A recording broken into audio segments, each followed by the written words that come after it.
Hey everybody, welcome to our latest Re-wind Wednesday. We're going to rewind this week back to March 6th and take a look at when I was on vacation. I wish I was back there again. Hope you enjoy it. Hi. Good morning. Yay! Good morning. So look who we have, everybody. We have the beauty from the Caribbean down there in Colombia. Goodness gracious. That's right. Bienvenido a Colombia. Woohoo! So tell us all about what you're doing. Welcome to the show, everybody. It's Sunday Brunch with Trucking Life. You've got Angela and Brooklyn on with you this morning. But Ange, tell us all about your adventures. Let's start with getting caught up with you. Well, good morning. Good morning, Texas. Good morning, everyone, and welcome to the show. I'm so glad to see everybody. I'm excited.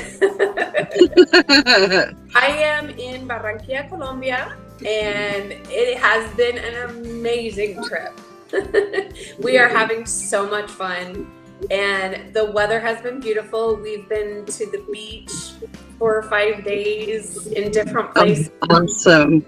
Yeah. We spent 3 days in El Rodadero, which is a beach town. Went out on a boat, went to a private beach, had lunch. It was such a beautiful day. Then we went up into the hills, and that was an amazing trip. Let me tell you, that was some fun. We had those hills, do you happen to know the elevation difference between sea level and up in the hills? I do not. I can find out and we can post it later, but I do not. It was quite a ride. Yeah. It was quite a ride. And it was up in the hills. We had lunch at this creekside restaurant. So you can oh my gosh, dip your feet in the creek. What? Oh, fun. It was so much fun. And then we spent 5 days in Cartagena, which is also a beachside town, but it's a touristy town. So we did the old city tour in a horse-driven carriage. Is that the one mentioned in Indiana Jones? Yes, it is. That's funny. Yeah, that's cool. Yep. So there's a bunch of pictures.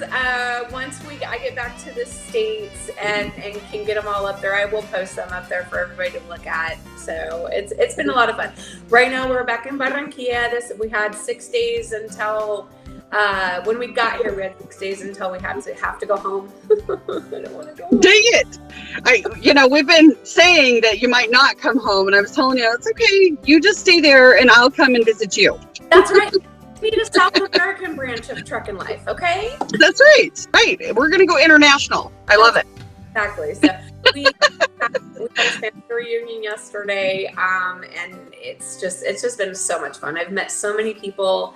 I haven't had any bad experiences at all. I love that.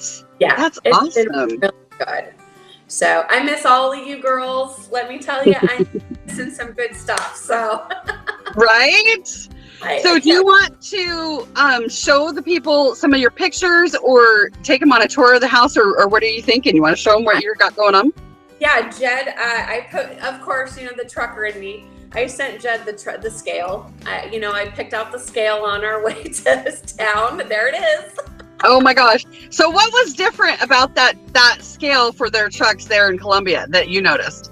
Okay, so, the biggest difference for the trucks here in Colombia is most of them don't have sleepers. Most of them are. So they're like a day cab. Yeah.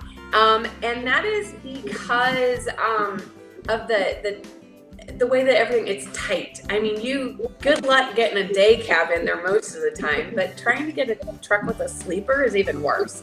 So that's scale, it's just elevated, like ours, set up a little bit differently, but still it's pretty much the same. It's elevated platform where they weigh each axle and keep on going. Interesting. Okay. Yeah. And then the other thing that I noticed down here is there's not very many vans. Dry van. Oh, really? It's all like flatbed? Everything is flatbed and Conestoga in the point of the rounded side and then rounded top, not the curtain van. Interesting. Okay. Huh. So everything is haul. There are some containers, so that's how they're getting with the refrigerated. But yeah, I mean, these guys. We think we drive good. These guys, they take a 3-lane highway and turn it into 6-lane. Oh wow! Each lane is motorcycles cutting through. Oh wow! So I've seen some pretty cool stuff. I took a few pictures. I took a picture of a Kenworth because their Kenworth down here is Kenworth of the mountain. Oh really? So yeah, so that's the emblem. I just thought that was so cool. I want one now. Right? Get my pride board. I'm gonna go get me one of them signs. That's really funny. Yeah. Is their height restrictions the same as the States? It's not the same, but I did notice most of the overpass have a height in meters on the side of the overpass. But it's not the same. No, there's some that are lower. There's obviously places that trucks can't go here. Yeah. But yeah, it's been really cool. Before I come home, I will get some more video so we can use it on the next show. Woohoo! Yeah. Awesome. Well, we're missing you horribly, but we're living vicariously through your photos and your videos and all the things. We're so glad you're just having a great time. Yeah, it looks like you're having a blast. I'll tell you what, there's going to be some more trips down here. This is going to be fun. Yeah. I'm going to vote for like a working vacation. We should come. All of us from Trucking Life should come down and have our next board meeting down here. Right? We should do this. We should make it like every other year we go to Columbia and broadcast from there. That'd be fun. I love it. So, that would be way fun. I have talked in the past about how eventually we will start doing some bilingual things, because I know that we have drivers in the U.S., from Mexico who are bilingual, right? So, so we will get that going. We'll get that rolling, and I would love to talk to some of the drivers down here and just see what they think about the U.S. If they've heard about the protests, if they've seen anything about the Canadian protests, that kind of stuff. Right now, the big topic down here is the Ukraine and what's going on. And how that's going to affect things. Yeah, it has definitely overshadowed anything that would have been talked about, the driving. Right. And we're going to kind of touch on that too in just some updated news today, but give me your thoughts. So what's the price of diesel down there? Yeah, we figured it out the other day. It's pretty close to the US. Down here, for whatever reason, they sell it in gallons, and I didn't know that. I was figuring it out at liters. Oh, okay. And then our driver told us that they actually sell it in gallons. But it's coming out pretty close, $4.5, $5 a gallon. Okay. Right now, the Colombian peso is at 3,800. So for every US dollar, I get 3,800 Colombian pesos. Okay. So how does that equate when you're buying something simple from like a gas station? Okay, so I think, if I'm not mistaken, this bottle of water was 200 pesos. What? Yeah. So it's like less than $1. Holy crap. Yeah. So you get 3,800 pesos per dollar. So that bottle of water ended up being less than like 10 cents. Correct. That's crazy. Yeah. So going to Colombia, you could like live with our incomes here in the United States. You can live like a king. Correct. That's our retirement plan. And I know Steve's watching out in the living room. So that's our retirement plan is I'm going to work for the next 6 months and we're going to come live here for a year. Perfect. And Johnny Dean is in the background watching. And Johnny Dean, we're going to have a house in Colombia. So yeah, we'll have to have a Trucking Life Airbnb that we rent out down there. That's what we need to do. Yeah, I like that idea. Yeah. I do too. Retirement plans. Yep, retirement plans. This Airbnb is owned by a Colombian citizen who actually lives in Mexico, and his business partner who is from France, and this house is styled to be old Columbia. And so they're actually, this area, they're not allowed to change the facade. They have to keep it in repair. They have to keep it the same as what it was when it was originally built. It is so gorgeous. Yeah, she took me on a little walk, you guys, right before we went live, and it is so pretty. Yeah, it is. It's so good. I'm afraid of the signal giving out on us, but I can definitely try. But just show them the highlights and we'll see if we can make it happen. Exactly. There you go. Okay, so we'll go out to the front so you guys can see the front of the house first. And it's, like I said, they're not allowed to change the facade. They have to leave it original, but they have to keep it in repair. So they have kept it, you know, very close to what it was when it was built. How pretty. Yeah. And the house is huge. The house is actually a 5-bedroom, 3-bath. But floors are all original. I love that hallway. Yeah. Show them the rafters. Yeah. Oh, how pretty. Yeah. So the house is open front to back. Everything on the right is bedroom, and everything on the left is kitchen, living room, that kind of stuff. Oh, how pretty. And everything's open. The breeze, you know, flows through the entire house and just keeps everything nice. I can hear you. Nice little hammock. Yeah. Here's the backyard. Oh my gosh. Yeah. Here's the backyard. And it's wonderful out here. I mean, they have fruit producing. This is a mango tree. There's a banana tree in the back over there. And yeah. Oh, my how hammock. fun. If I ever disappear, this is where you'll find me, right here. Right? Oh my gosh, that's gorgeous. I love that. That's so pretty. Yep. So I wish you were here. Us girls would have a heck of a time. I'm telling you, goals for the future. Goals for the future. And goals for the future. So in the ultimate object of keeping the Wi-Fi safe, I'm in the bedroom. Perfect. So. Perfect. Well, you kept signal pretty good, so I think we're all right. Too bad. Good. Well, guys, so, you know, we wanted to catch up with Ange and, you know, get caught up on her wonderful vacation over in Colombia. But we also want to talk today, today's more of a laid back day. We're going to go over some memorable stories that we've all experienced in, you know, this trucking life. And we're just going to share a couple of those today. Before we go into that, I do want to do a slight update. We will post links on our Trucking Life page so that everybody can see all the live action happening with the actual convoy.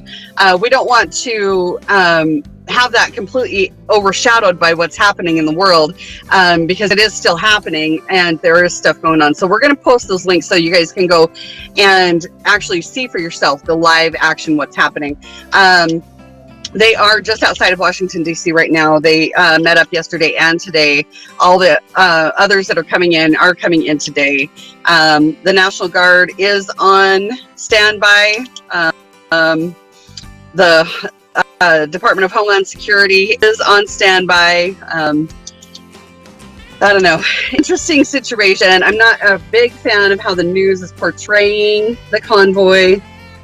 They're trying to pull the same situation that Canada did and label the truckers as domestic terrorists. And so they're going to be dealing with that situation. But anyway, we will definitely post those live updates. So if you're interested in those live updates, you can follow that on Trucking Life and we'll get those up there for you after the show.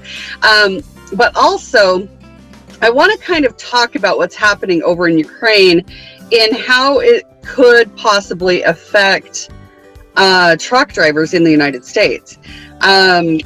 Fuel has gone up. I don't know the exact number, just in the last 48 hours. So I've got a quote or not quotes, but I want to share. And this is as of yesterday, but we're seeing it change. I've seen it change on the apps, like in the Flying J pilot apps.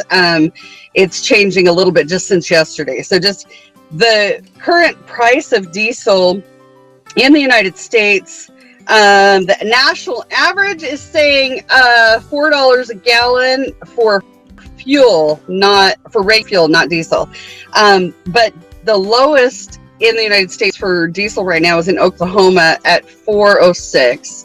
But the highest is obviously California, sitting in at $5.59. Yeah.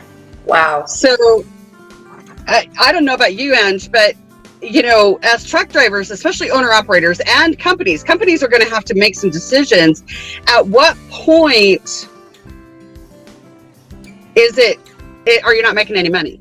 Yeah. At what point, when the fuel goes up, at what point, what's that number for each? And it'll be different for companies versus owner operators, smaller companies. It'll vary. What my concern, I guess, is how high is it going to go? Yeah.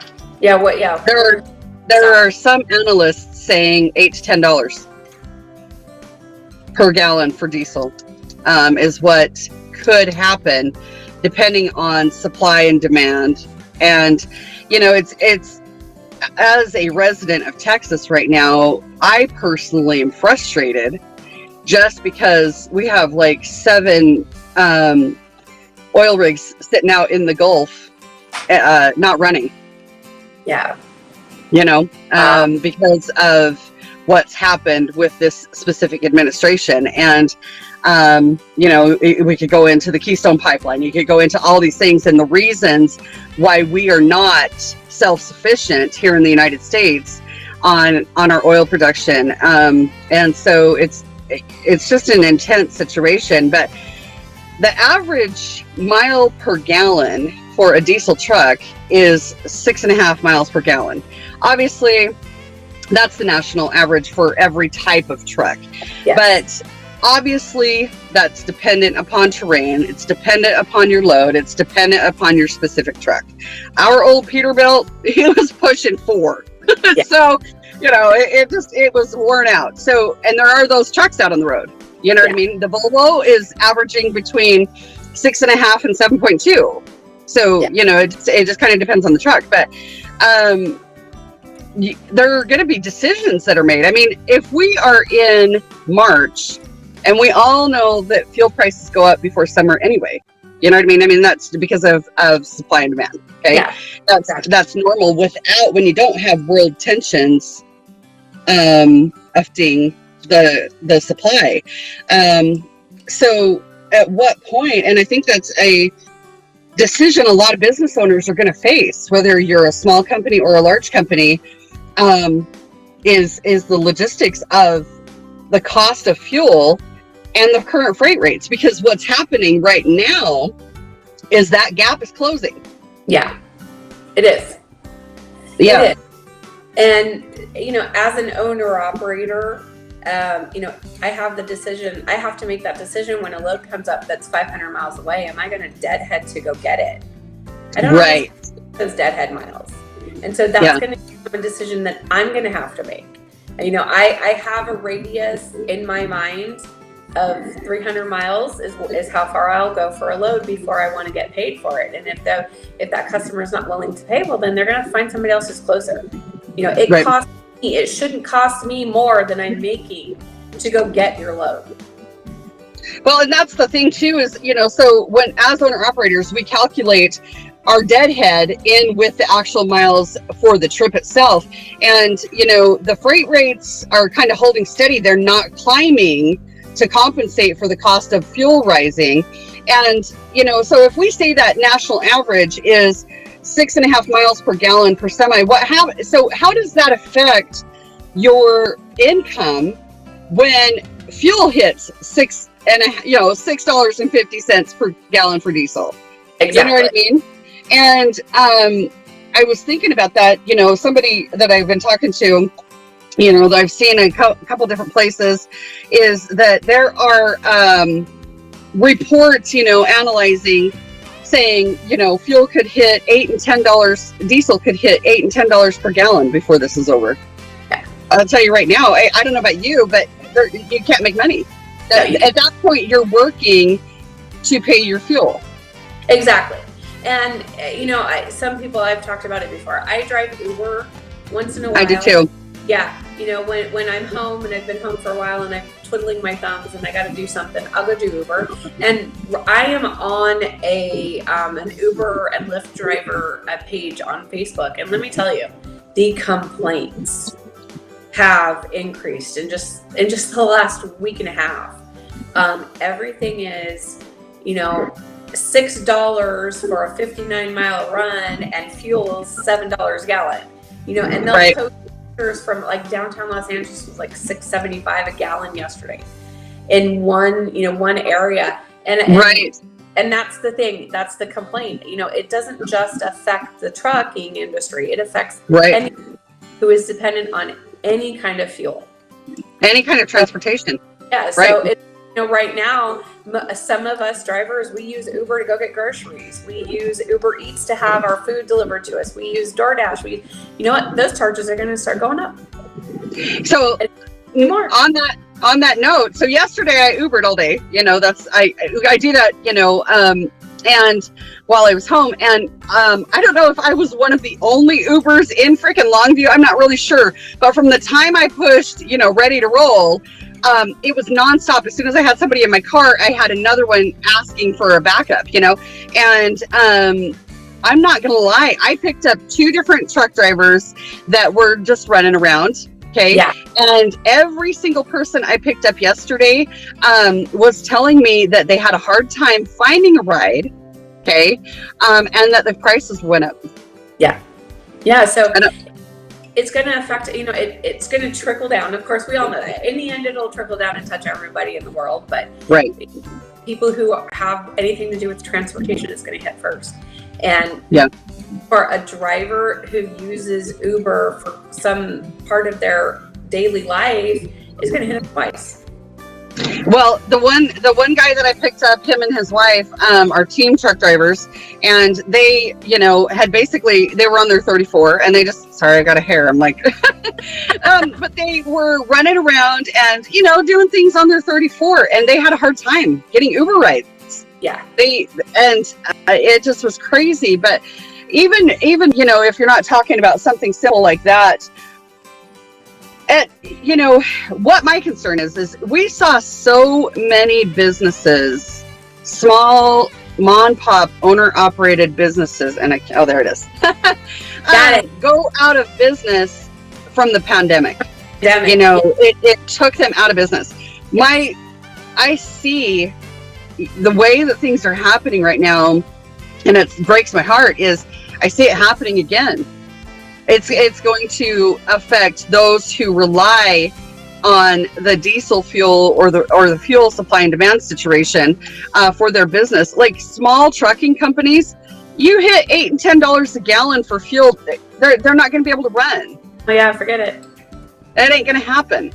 And I'll tell you right now, Donnie and I, we'll come home and park the truck. I mean, there's no reason to spend your time when you either going in the hole or you're not making any money. No, correct. Yeah. And at this point, that I feel the same way. If it gets to that point, I can make more money doing Uber. That's what I was just gonna say. I told Donnie yesterday, and that's bad because it will affect everything and everybody.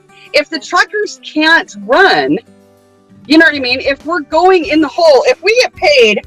I was running the numbers before we came live, but I didn't get it all finished. But if we get paid, a certain amount of money to run a trip that week, and we're paying 3/4 of the profit into fuel, why do it? Why do it? Why do it? I mean, it just makes 0 sense whatsoever. Yeah.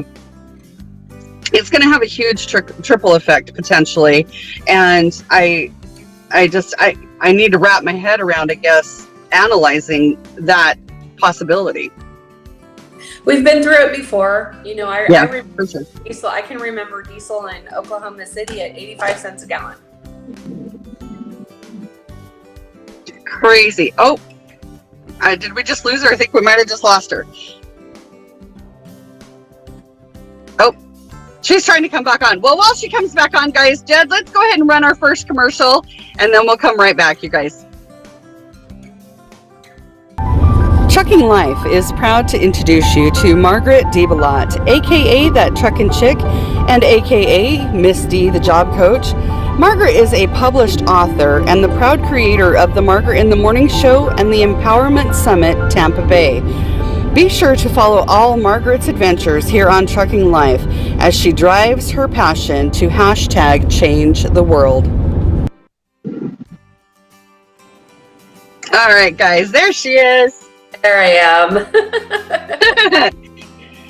Yeah, and you were saying that, you know, we've been through this before, and we have. This isn't nothing new.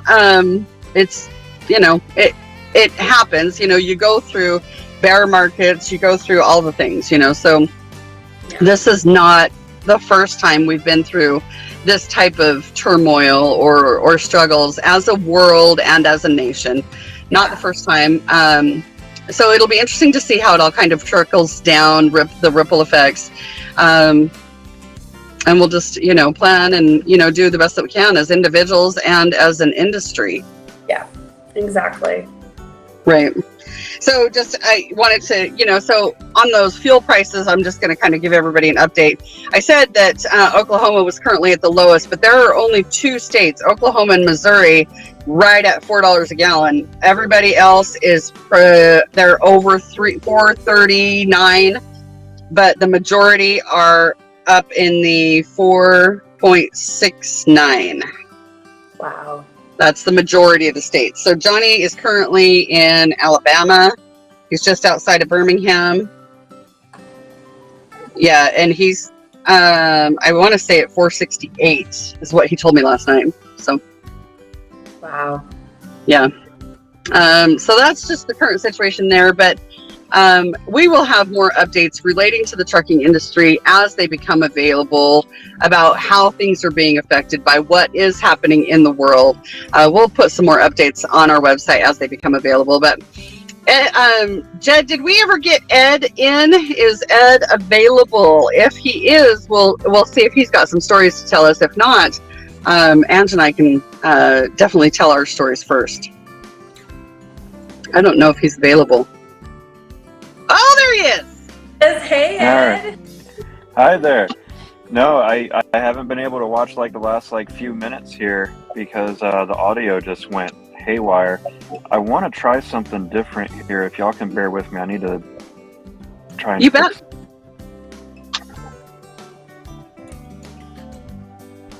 Right now I've got the audio going through my AirPods and I've got my microphone going through my iPhone. Do you guys hear me okay?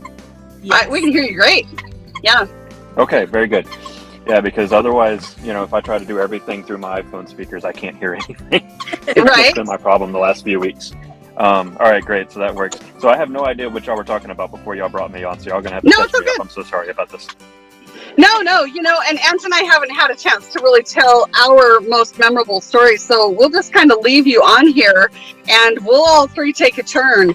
Ange, do you want to go first and maybe tell one of your memorable stories? Oh my gosh. Where do you want me to start at?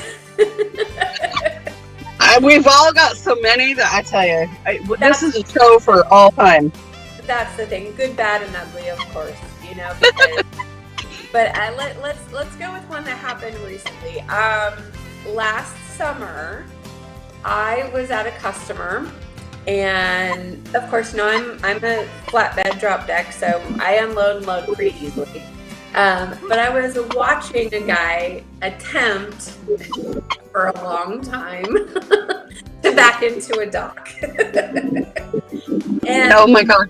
He would try and mess it up and get mad and circle around the parking lot and come back and try again. And I watched this for about an hour while I got loaded and while I tarped and strapped my load. And when I got done, I kind of walked over to him and he was sitting in the driver's seat and I said, would you like me to help you? Would you like me to help guide you into the dock? He gets out of the truck and he says, no, you do it. Oh my gosh. I quit. You do it. Oh my gosh. And I said, no, I'll help you. He said, no, you do it. I said, okay, look, I'm going to back it in for you. Okay. I pulled up, straightened out, backed right in. How did you do that? I talked to him for a few minutes, and he'd only been driving for 6 months. And he was unsure of himself, which is the first problem. And you've got to have confidence in yourself. You've got to know, I can do this, and it doesn't matter how long it takes me to do this, but I can do this, and I will do this. And that's I said, just keep trying. Keep trying.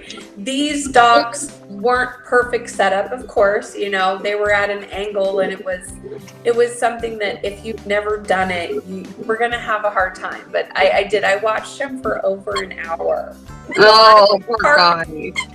Doing my job, I was, watching him, and I just said, this is too painful. I gotta help him. Right. Let me help you.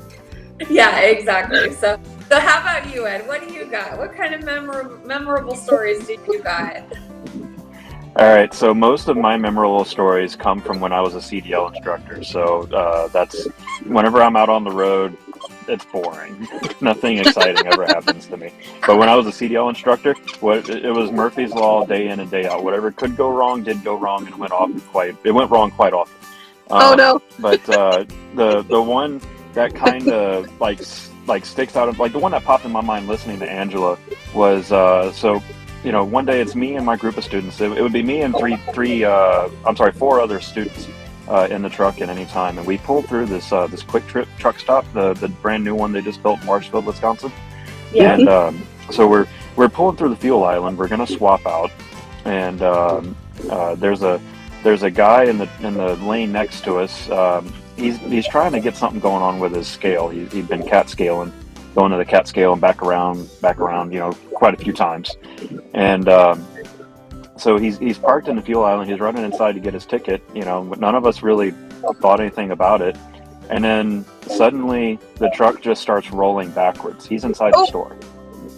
The truck starts rolling backwards, and it's going perfectly straight, perfectly backwards. And normally there would be nothing behind him, except today Quick Trip was getting their fuel delivery, and there was a fully loaded fuel tanker right behind him. No! Oh no!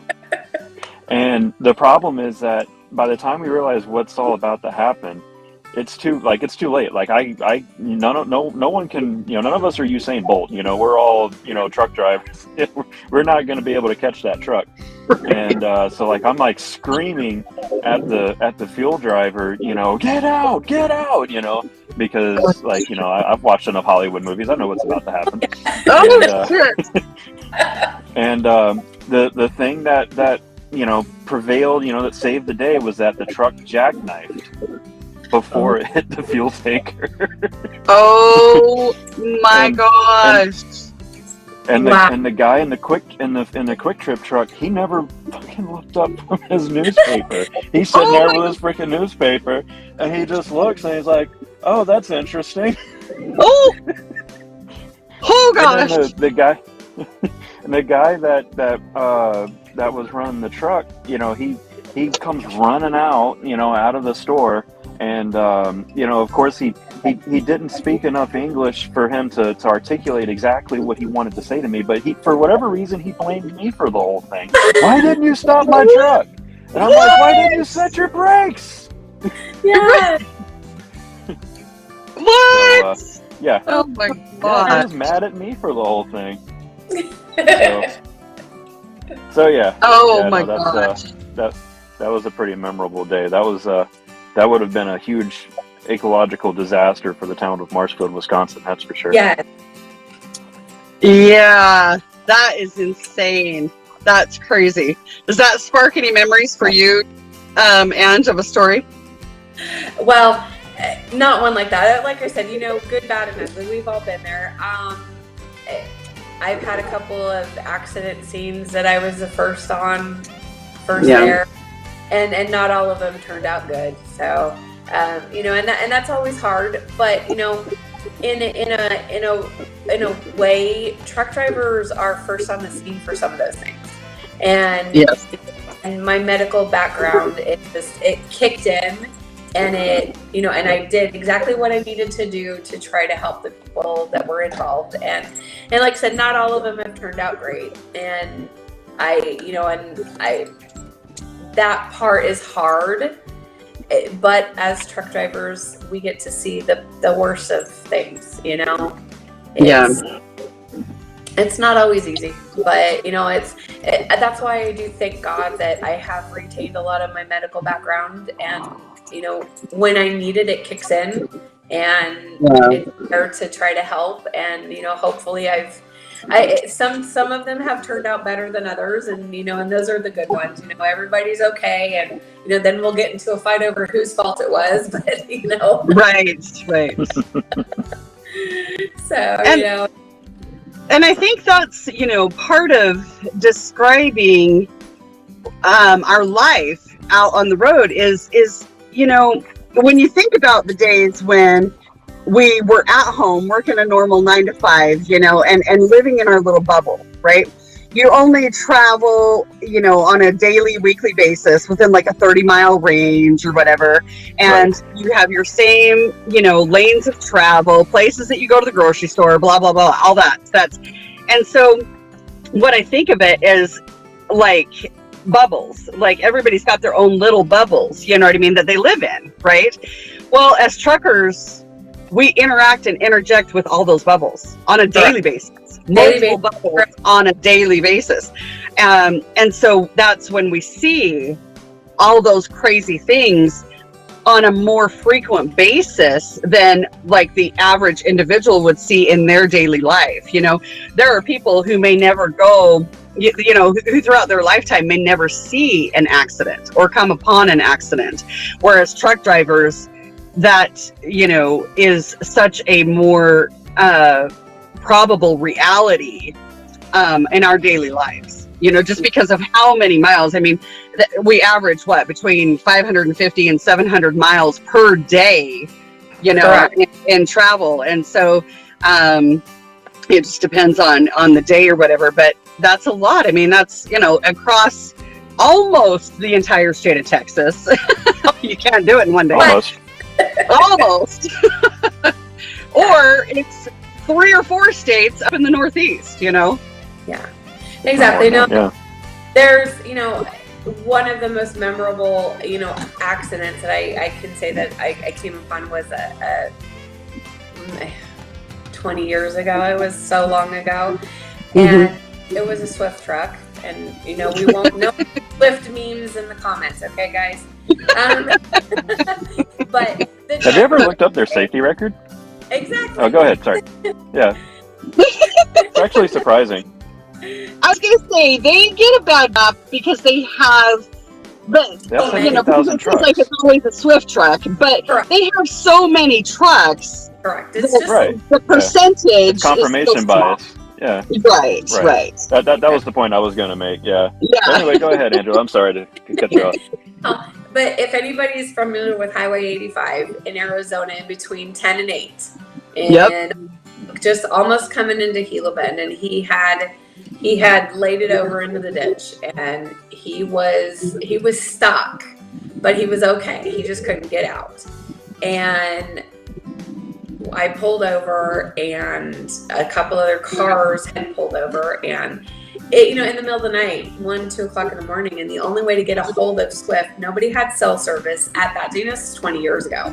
Out in that stretch, we didn't have cell service, and the only way to get a hold of Swift was to send a message to the shop, because it was the only 24-hour manned Qualcomm station at Swift. Everybody went home, and so the only thing that was the shop. So we sent a message to the shop. Gate told him where he was, and it took probably 45 minutes to an hour to get the ambulance out there. But But 6 months later, the guy called me and offered me a job. Oh, wow. Yeah, because, you know, I had stopped to help him. I stayed with him, and, you know, just our conversation, trying to make sure that he stayed awake. And, you know, I was doing my medical part. Right. But he was like, you know, I would love to have somebody like you driving one of my trucks, you know. And I did not do the job. I was already an owner operator by then, so I wasn't going back to, you know, going back to being a driver. But yeah, that was pretty cool. 6 months later, he called and offered me a job. That's an awesome story. Yeah. What about you, Ed? What other stories and training and being in that crazy position? I have to give you hats off. I'm just going to tell you, there is no way I would have the patience to be a trainer. No. I've actually creeped people out because, you know, it'd be week one. It was a 4-week program that we did, and you know, it would be Friday of week one. We'd be hitting the public road, and you know, making laps around the terminal that we built, that we worked at. And the you know, after a while, like, you know, you've seen everybody do everything, and so like nothing really surprises you anymore. Guy loses a gear, doesn't matter. Guy loses the ability to steer the truck, doesn't matter. Guy forgets, you know, everything that he learned inside the yard. As soon as he hits that public road, doesn't matter. All he has to do is listen to my voice. I will get you around the block, and we will get back home. It's okay. Right. And the thing is that, like, you know, I would never raise my voice. I would never, like, my heart rate would stay steady the entire time through, and everyone would be like, "How are you so calm? Well, and why are you not screaming at me?"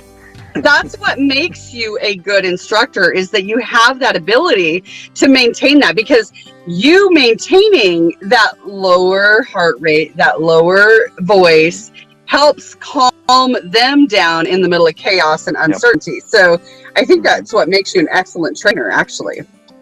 Yep. Yeah, I agree. But the one that pops into my mind, so it's a slightly longer story, because I have to set it up for context. So it was a 4-week program. It was me and another instructor would partner up. So we each had 4 students. And but in the 3rd week of the program, we would swap our students, and we would do what we call the pre-CDL test, like a mock style CDL test, where we had the same forms, everything. Don't ask me how we got those forms. We obtained them legally, but yeah, we had all the same forms that a CDL instructor would do, and we would, you know, take them out and see what they did, you know, good, bad, and different. You know, would they have passed a CDL test?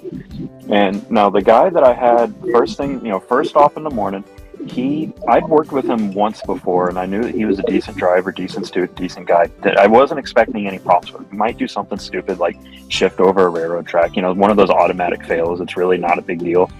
But so we leave out of the yard. First right turn's fine. First left turn's fine. All right, I'm not really expecting anything. Every single turn after that, I had to actively coach him to stop him from having an accident. The next right turn was involved the railroad tracks, where there was like a gate and all that. He almost took out the gate. He made a left turn. Now I'll give him credit. The next left turn after that was a little tight, but he almost completely dragged we used flatbed trailers. He almost completely dragged his flatbed trailer over the top of a Durango. Like, it was really bad. And after that, I just put my clipboard on the ground, and I'm like, all right, I'm not even gonna, like, I'm stopping the test. You know, we're just gonna get you back to the terminal, and then we'll discuss. And so I get him back, and you know, I pop the brakes and I look over at him, and I'm like, dude, what the hell? And he tells me, yeah, I probably should have told you before we left the gate. I lost a contact lens this morning. So I can only see out of one eye right now, and I figured it wouldn't be so bad because I didn't really have much trouble driving my car. His car was a hatchback Chevy Sonic. Why the I said, dude, get the F out of my truck. Why the hell? Oh, I got nothing. Get out of my truck. I've never been so close to strangling a person. Oh my hell! I got nothing. No, I know. Yeah. The question is why. Right. Right. Margaret said it. Yeah.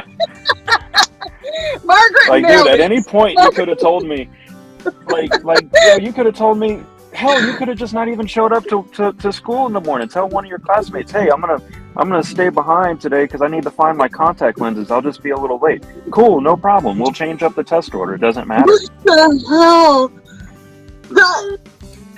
Okay, that just goes back to common sense is not common. Correct. I don't know why we call it that. I really don't. I don't think we should call it common sense anymore. We gotta come up with a new term. Right. That's hilarious. Well, yeah. This show, I'm going to tell you right now, guys, we will come back to having shows where we tell stories about life on the road because they're non-stop. We can write books and books and books on the experiences we have out here on the road. But for now, we're going to, keep it short and sweet. We're going to bring on our next guest after the next commercial. But Ed, thank you very much for sharing a couple stories this morning. And No problem. just, write down notes about the ones I want to share in the future because this is going to be a nonstop. I can tell you that, right? I've got a lot of them. And if they're like that one, I can't wait to hear them. I just am racking my brain like, what the hell? Yeah. We've had some crazy stuff happen. Everyone say hi to Trip and say bye to Trip. Bye, Trip. Yes, and Margaret says that's one for my What the Truck show. Exactly. I love it. All right, y'all have a good rest of your show. Thanks for bringing me on. Thanks for joining us. And so we're going to take a quick commercial break, you guys. And when we come back, Johnny Dean is coming on with us. Oh, no. Okay.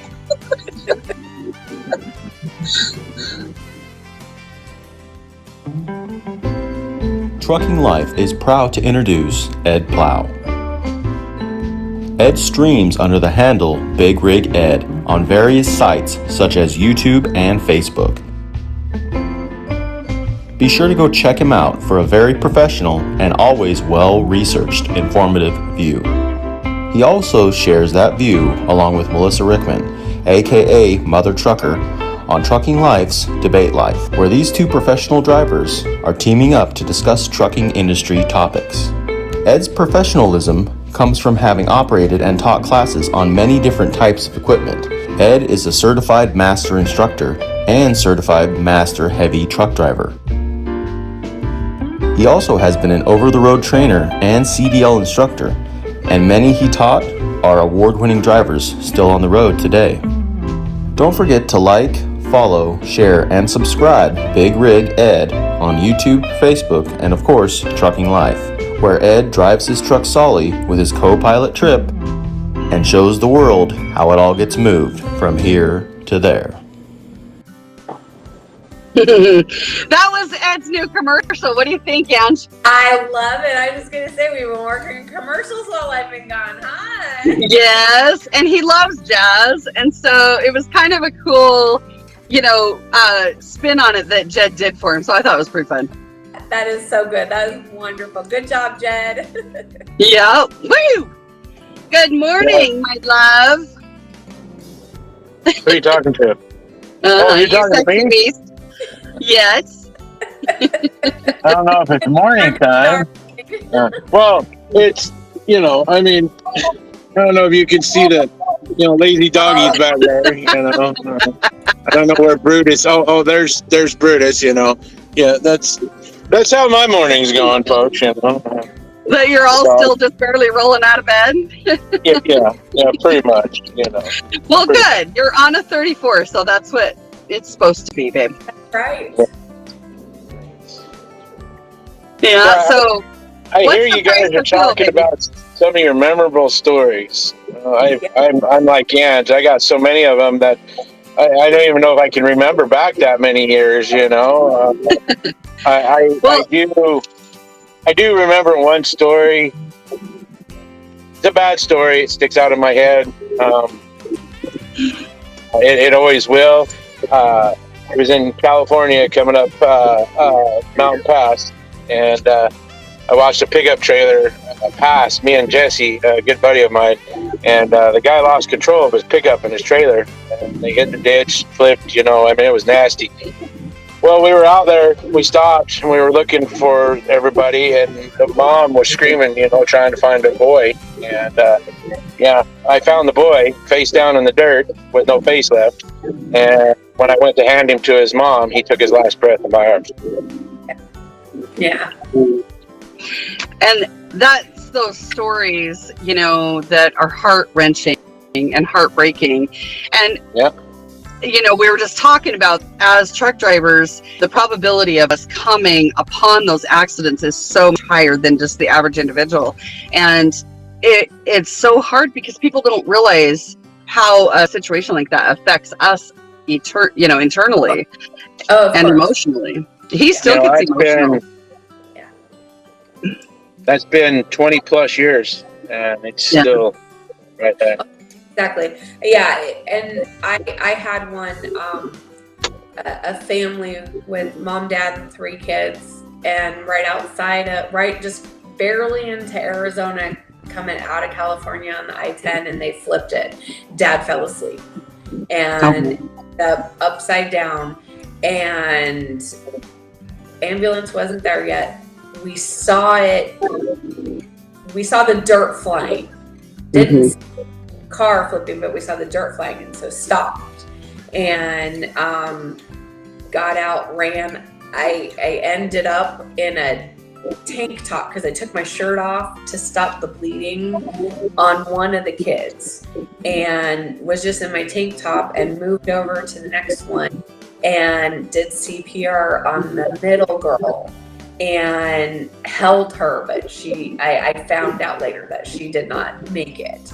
She was transported to the hospital, and by the time mom and dad got there, they were just waiting for mom and dad to get there.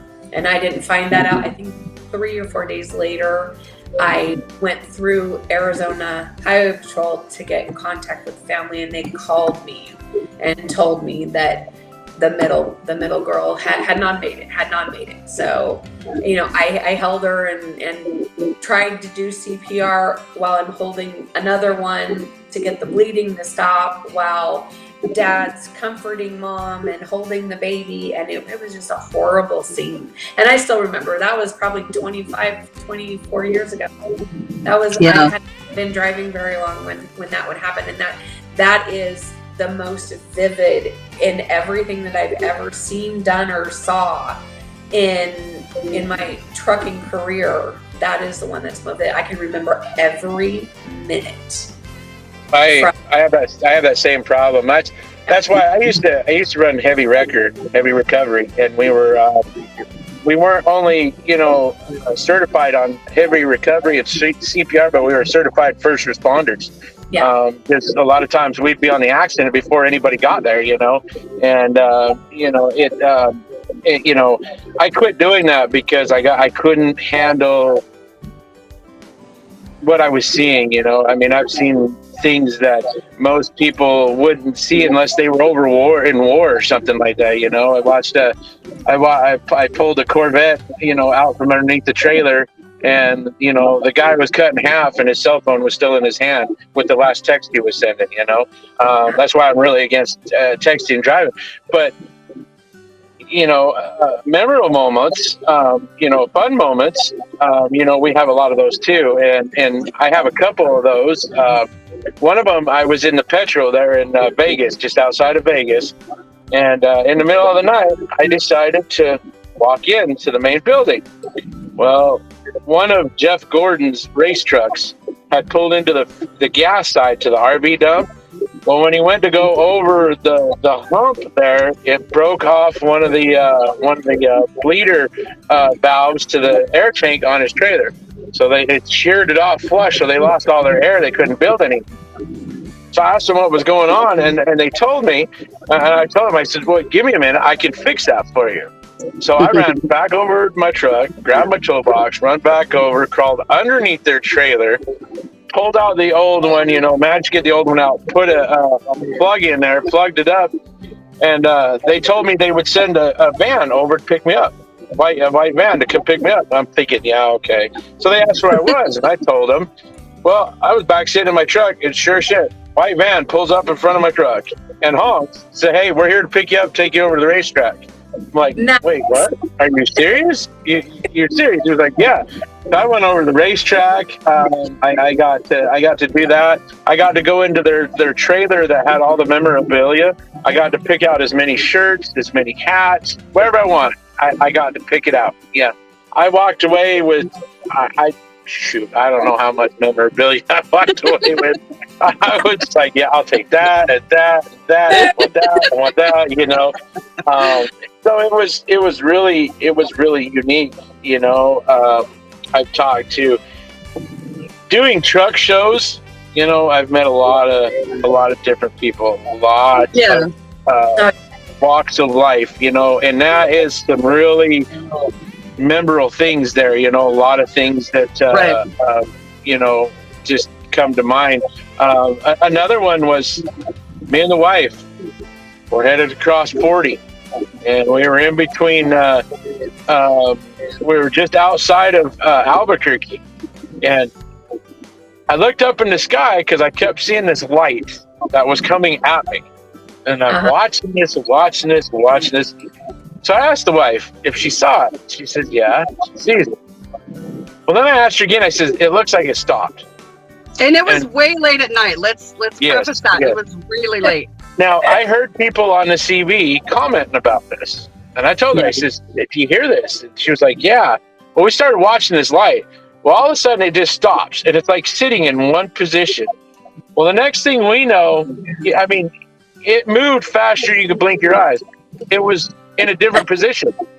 Mm-hmm. And we're looking at this. All of a sudden the CB starts to light up. You know, people are starting to talk. Hey, did you see this? What the hell? Cars are stopping on the sides of the road. People are out looking in the sky. Well, the next thing we know, we see this huge light blue circle go around this white orb. And all of a sudden, it just disappeared. Nowhere to be found. Nowhere. Well, when that happened, the CB went staticky. Just, you couldn't get rid of the static. I had the squelch turned all the way up, still couldn't get rid of the static. I don't know if the wife remembers, but the lights in the truck, gauges, everything started kind of going weird for a second there. Out for a short amount of time. There were so many people parked on the sides of the road with their cameras and their video and their phones out, just videoing this stuff. Next thing I know, the CB just lights up. Drivers for miles are screaming, you know, "Did you see that? Did you see that?"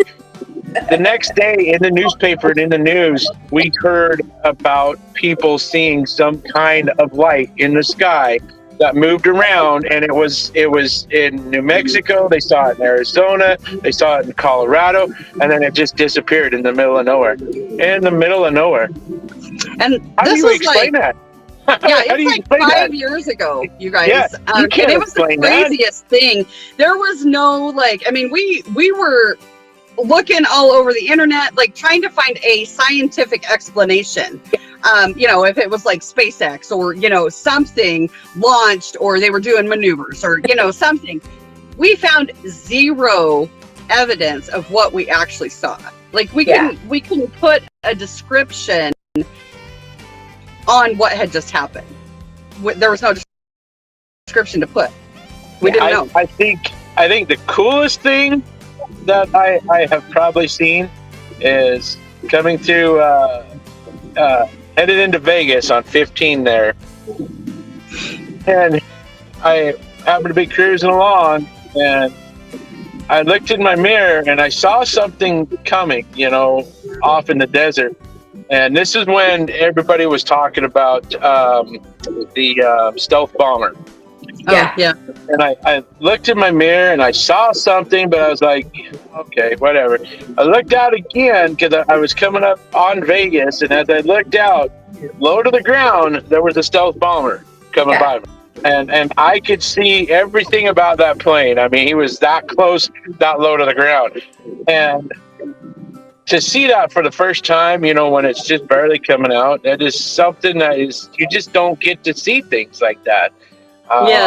You know, we see so many things out here that it's just amazing. Yeah. We could go on for Go on days with forever. fun stories, sad stories, you know, stories that make you think and make you think you're crazy, you know. Yeah. Well, it- and you know, the purpose of really telling these stories too is to kind of further that education of the public and the average person of what truckers experience in their day-to-day, you know, and in their life, and that we are human. We do have all these crazy, fun, sometimes not so fun interactions. I do have a couple stories I want to tell too. Johnny and I have experienced together. So it was three or 4 years ago, Johnny. I don't remember when we. not the stories decided- about the sleeper, right? Oh, you're talking. Oh, okay. You said funny stories. Okay. Yeah, those are for Sunday brunch after dark. After hours.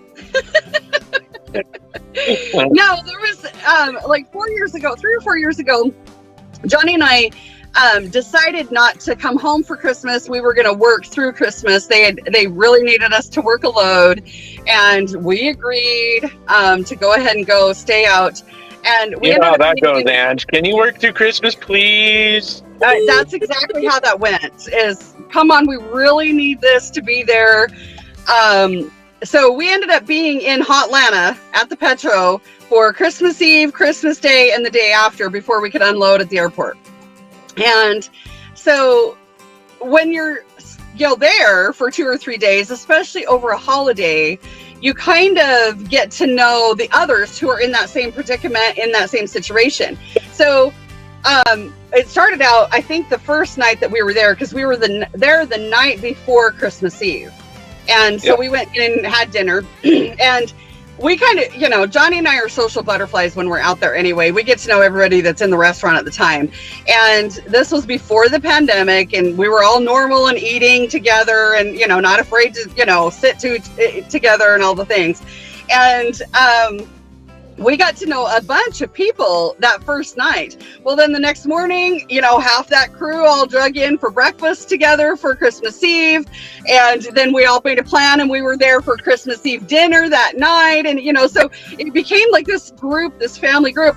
Well, Christmas Day, we went in for Christmas Day brunch, and we spent hours in the Petro, and we asked the people in the back, the staff. We didn't leave Christmas brunch from the afternoon until midnight, Late like midnight, 1 o'clock that night. Right. So, you know.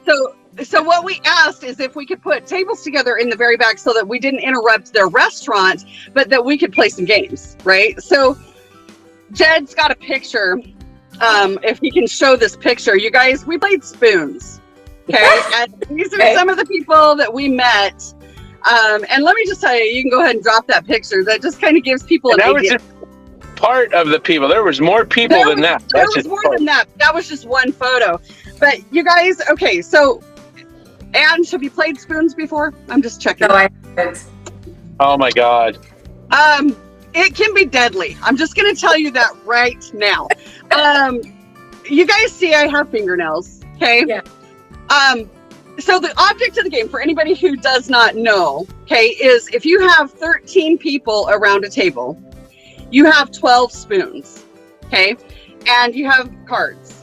And you start out with so many cards in your hand, and you're passing cards grabbing them from the right, passing them to the left. And what you're trying to do is get 4 of the same card in hand. And as soon as you make that match, you silently, quickly, stealthily grab a spoon. Okay. The first person to make the match is the one who, you know, tries to grab the spoon first. Once everybody sees that someone has made a match, everybody mad dashes for the spoons. Because whoever doesn't have a spoon, they're eliminated. And then you take one more spoon off the table, and you do this until you get down to 2 people. You know what I mean? That session, we had patrons that were in the restaurant, we had the managers, we had the wait staff coming to watch. Okay. Take pictures and video on their phones. Yeah. Taking video, because with my nails, their blood was getting drawn because and a nipple got pinched between the tables that were squished together.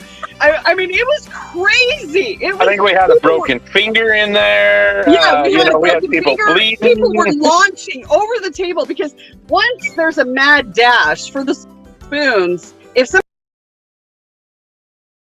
somebody's got it in their hands, that's not going to stop someone else from trying to rip it out of their hand. Yeah. It was the craziest thing ever, but it was so fun. We had customers.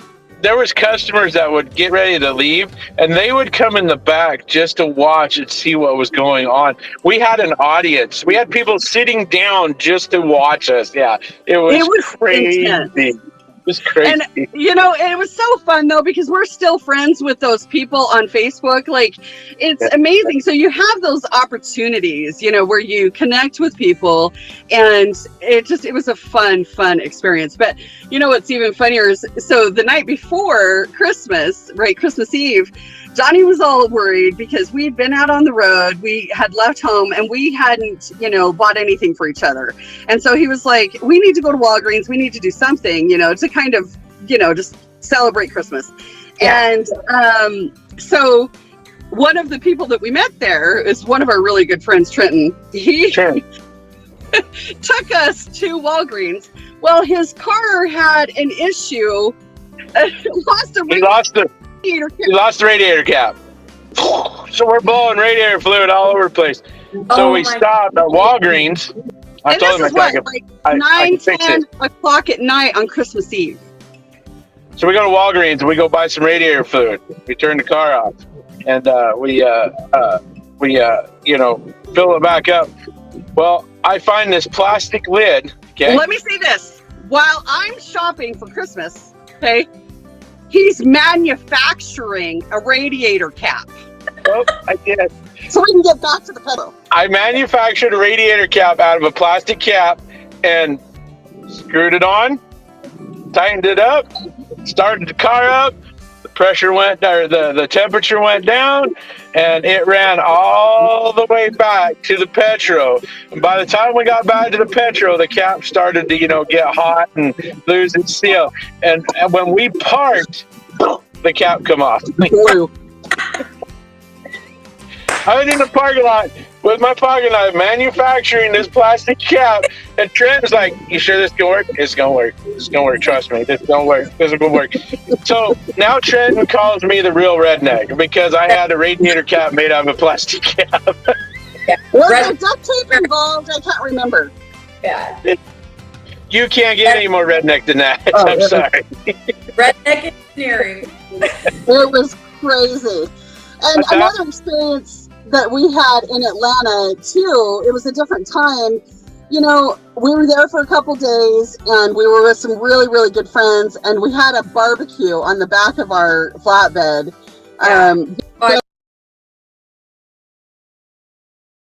You got those pictures? That's when we both had our big bunks there. Yeah, we were both in our big bunks. Yep. Yep, that's our big bunk. So we were side by side, and we just had a blast, you guys. It was so much fun. 2 days we barbecued and drank beer in the parking lot. There you go. And that's the next time that we do the stories from the road. I've got a few. We'll have to bring Steve in on that one because there's a lot of stories from the customs parking lot in Miami. So yes. Oh yeah. Oh my gosh. She's like, oh yeah. You know what we're going to have to do too, Alex? We're probably going to, there's not probably, we're going to have like an after hours, adults only, not on Sunday, show to talk about the ones that you can't talk on a Sunday morning. We just need, me and you need to get down there when her and Steve are home. We just need to go down and visit them for a few days, maybe a week or so, a few days just isn't going to cut it because, we need to go visit them, and we need to post some of those stories. Yeah. Right?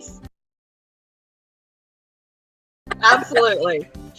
Well, and you know, guys, that's how it is. We are here at Trucking Life just trying to show you what our world looks like, the things that we go through, and you know, how much interaction that we get with each other, with the public, how that works out. You know, just we're showing you what the life of a trucker looks like sometimes. And so I appreciate both you guys coming on today and hanging out, sharing these memorable stories. We have tons. We all have tons, I can tell you that. But let's go do our final commercial and we'll come back and say some goodbyes and see our comments. Great. Trucking Life is looking for live streamers to join our team of showing the world how it gets moved from here to there. truckinglife.live@gmail.com.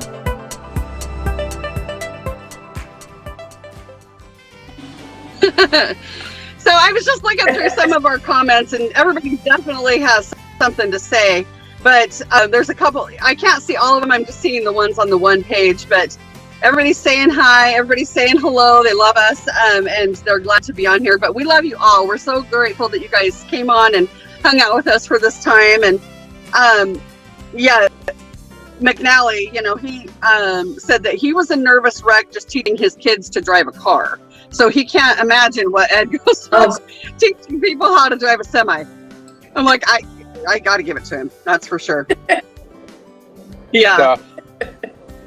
Right. Jed, were there any other comments that we missed up there? I'm trying to look and see. Yeah. So Lori said she was looking forward to meeting us. We can't wait to meet her too. Who?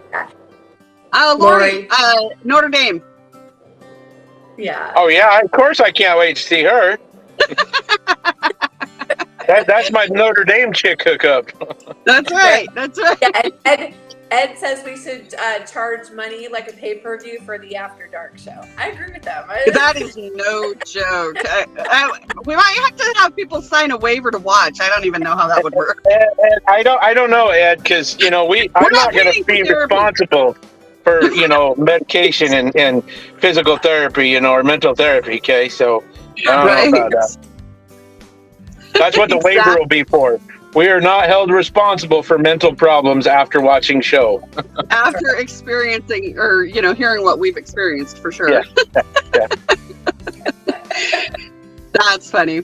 Well, you guys, thanks so much for watching today. Thanks so much for bringing your stories on, Ange and Donnie. Love you both so much. And you know what? We don't really love you, but okay. Yeah. Why you gotta lie like that? Why you gotta lie like that? All right, guys, thanks again. Everybody have a wonderful Sunday. You're in our thoughts and prayers. We hope that whatever's going on in your life, that you feel the love that we have for you. And we just are grateful that you're here watching and hanging out with us today. Yeah, I was just going to say real quick, remember people, us truck drivers, we're humans too. What goes on in the world affects us. We also have hearts and feelings just like the rest of you. With that being said, may the good Lord watch out for all of you on this very beautiful Sunday. Well, mine's kind of a cloudy, rainy Sunday, but on this beautiful Sunday. Hopefully Ange sends us lots of pictures. I don't like her right now because she's on vacation, but, I'll like her when she comes back. Thank you to the women that have started Trucking Life here. It's been a really hard, road to get it going, but you guys have done an awesome job. So, kudos to you, and thank you for everybody watching who is watching and all the comments. So everybody have a blessed day today. Thank you for watching, everybody, and I miss all of you. I cannot wait to get back and be able to at least run into you somewhere in the country. Oh, and there he is. He finally showed up. There's Right? Patrick. You know what, Patrick? I even miss you. Are you sick? What's wrong, Ange? You're not feeling good? All right, guys. Have a wonderful day. Love you guys. Bye. Love you too. Me too. Bye.